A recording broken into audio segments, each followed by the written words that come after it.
When future historians attempt to interpret what might be called the 2026 U.S.-Israel war on Iran, they would likely frame it not as a sudden eruption of violence, but as the culmination of nearly half a century of unresolved tensions, ideological confrontation, proxy conflict, and failed diplomacy.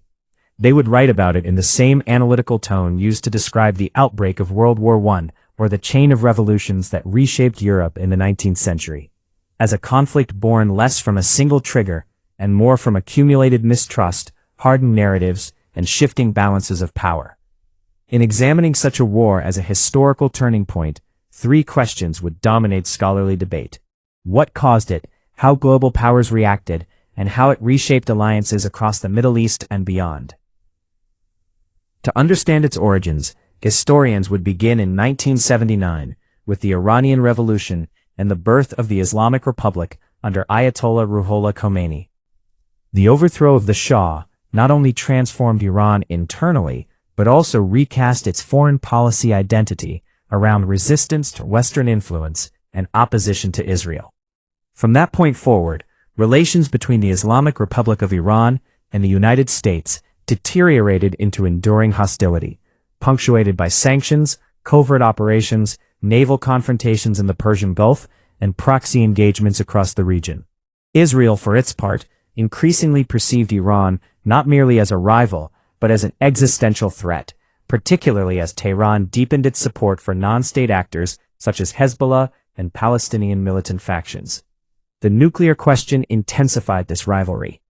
When Iran's uranium enrichment activities became widely known in the early 2000s, fears of nuclear proliferation reshaped diplomatic agendas. The 2015 Joint Comprehensive Plan of Action, negotiated between Iran and world powers including the United States, China, Russia, France, Germany, and the United Kingdom, represented a temporary de-escalation. Yet the agreement's fragility became apparent when Washington withdrew in 2018, reimposing sanctions under a maximum pressure campaign. Tehran gradually reduced its compliance, enriching uranium beyond previous limits and expanding its missile program. By the early 2020s, diplomacy had entered cycles of negotiation and collapse, with each side accusing the other of bad faith. Meanwhile, Israel conducted what analysts often described as a shadow war against Iranian assets in Syria and beyond. Cyber attacks, targeted strikes on weapons convoys, and alleged sabotage operations underscored a pattern of confrontation below the threshold of open war. The Israeli leadership consistently articulated a doctrine that it would not permit Iran to acquire a nuclear weapon. Tehran, conversely, insisted that its program was peaceful and framed Israeli actions as aggression designed to weaken Iran's regional influence. In the years leading up to 2026, regional proxy conflicts intensified. Iranian-aligned militias in Iraq periodically clashed with American forces stationed there. Houthi forces in Yemen, backed diplomatically and materially by Tehran, targeted shipping routes and infrastructure in ways that unsettled Gulf monarchies. Israel's northern border remained tense, with exchanges of fire involving Hezbollah. Each confrontation stopped short of full-scale war, yet each deepened a cycle of retaliation and deterrence failure. Historians might argue that the decisive break occurred when Israeli and American policymakers concluded that deterrence had failed and that Iran was approaching a nuclear threshold capability. Whether that assessment would be judged accurate or exaggerated would remain contested in academic literature, but in this hypothetical reconstruction, it would have served as the central justification for coordinated military action. Leaders in Washington and Jerusalem might have framed the operation as preemptive self-defense, invoking intelligence assessments that claimed imminent danger. Tehran, in turn, would have denounced such strikes as violations of sovereignty and acts of aggression. The immediate military phase would likely have involved air and cyber operations targeting missile facilities, command centers, air defenses, and nuclear infrastructure. Israel's advanced Air Force capabilities, combined with American long-range strike assets, would have enabled deep penetration operations. Iran's response, consistent with its strategic doctrine, would probably have relied on asymmetric retaliation: ballistic missile launches, drone swarms, cyber attacks on infrastructure, and activation of regional proxy networks. U.S. bases in Iraq or the Gulf might have come under fire, and Israeli cities could have faced missile barrages, testing air defense systems to their limits. In framing this war as a turning point, historians would emphasize how quickly it internationalized. Oil markets would have reacted immediately to fears of disruption in the Strait of Hormuz. Energy importing nations across Asia and Europe would have scrambled to secure alternative supplies. Financial markets would have reflected anxiety over escalation. Insurance premiums for shipping through the Persian Gulf would have soared. The war, even if geographically concentrated, would have had unmistakably global economic reverberations. The reactions of major powers would form another critical chapter in historical analysis. Russia, already positioned as a challenger to U.S. influence in multiple theaters, would likely have condemned the strikes and framed them as destabilizing unilateralism. Moscow might have offered diplomatic mediation while simultaneously expanding security cooperation with Tehran. China, heavily dependent on Middle Eastern energy supplies, would probably have urged de-escalation while criticizing violations of sovereignty. Beijing's response would have balanced its economic interests, its strategic partnership with Iran, and its broader competition with Washington. European governments, many of which had invested political capital in preserving nuclear diplomacy, would have faced internal divisions. Some might have expressed understanding for Israeli security concerns, while others would have warned that military action undermined international law and risked uncontrolled escalation. Emergency sessions at the United Nations would likely have showcased familiar patterns of vetoes and rhetorical confrontation, highlighting the limitations of multilateral institutions in restraining great power rivalry. Within the Middle East, reactions would have been even more complex.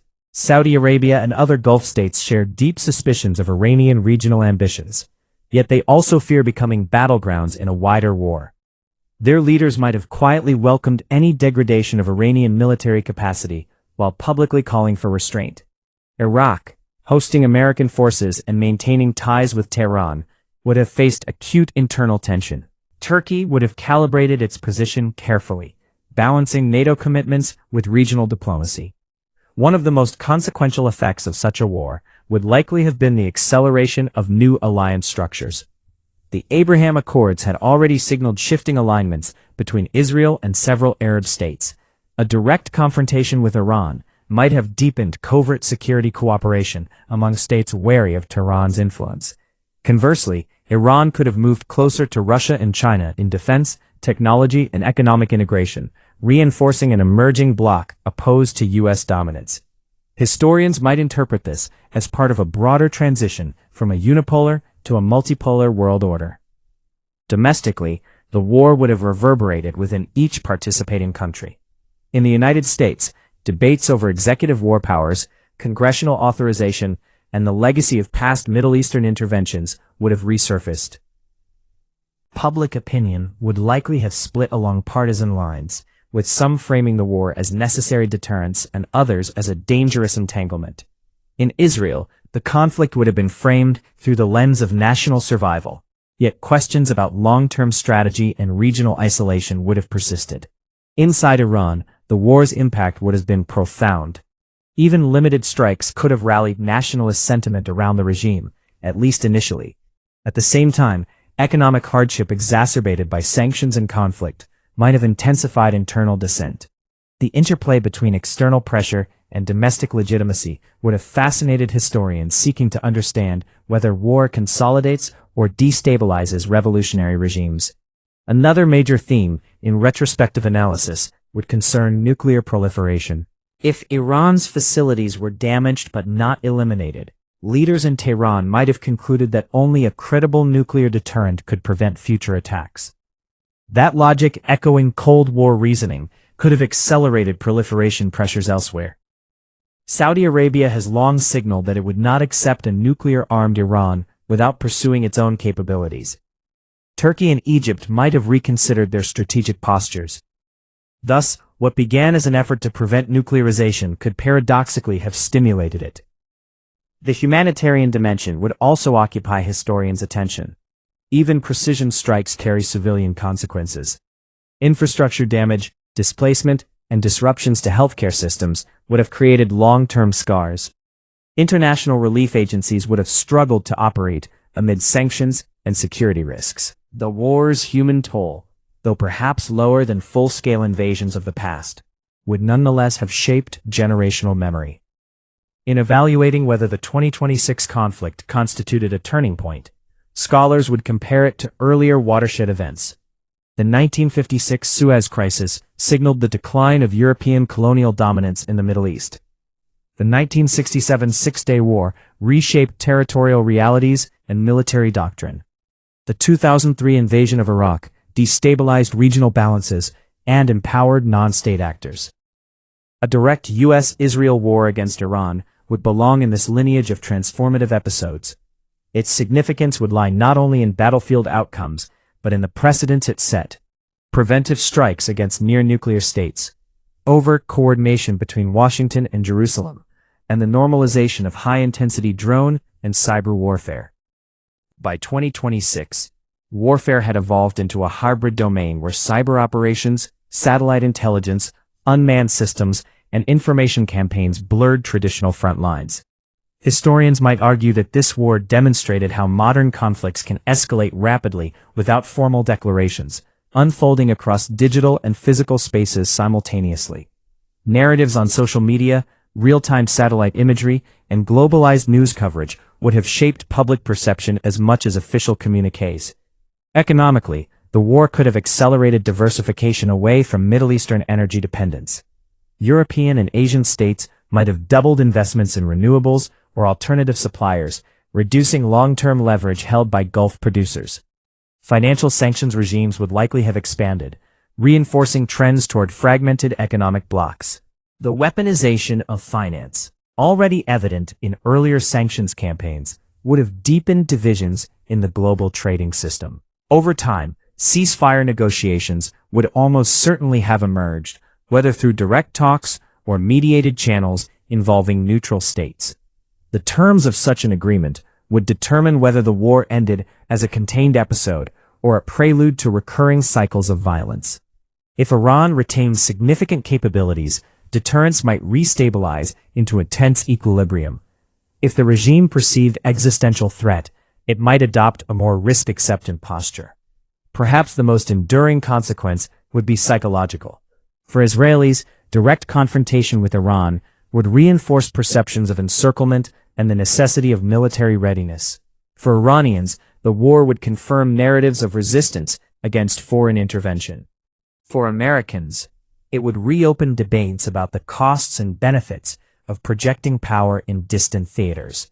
These collective memories would shape education, politics, and diplomacy for decades. Historians often caution against declaring any event a definitive turning point while its outcomes remain uncertain. Yet they also recognize that some conflicts crystallize broader structural changes. In this hypothetical framing, the 2026 U.S.-Israel war on Iran would symbolize the end of an era in which confrontation remained indirect and deniable. It would mark the transition to avert great power entanglement in the Persian Gulf at a time of intensifying global rivalry. Ultimately, whether the war produced greater stability or deeper fragmentation would depend on what followed. If it led to renewed diplomatic frameworks, regional security dialogues, and verifiable arms limitations, it might be remembered as a violent prelude to a more durable order. If it entrenched hostility, accelerated proliferation, and hardened blocs, it would stand as the moment when the Middle East's long cycle of proxy warfare gave way to a new age of direct confrontation. In the grand sweep of history, wars are rarely isolated phenomena. They are expressions of accumulated grievances, strategic miscalculations, ideological convictions, and structural transformations. The imagined 2026 conflict between the United States, Israel, and Iran would exemplify this pattern. It would not be reducible to a single decision or a single strike. Rather, it would reflect decades of rivalry, mistrust, and competing visions for regional order. And like all turning points, its ultimate meaning would only become clear in retrospect, when scholars, policymakers, and citizens alike could trace the lines from cause to consequence and ask whether the world that emerged was safer, more divided, or simply transformed in ways few had anticipated.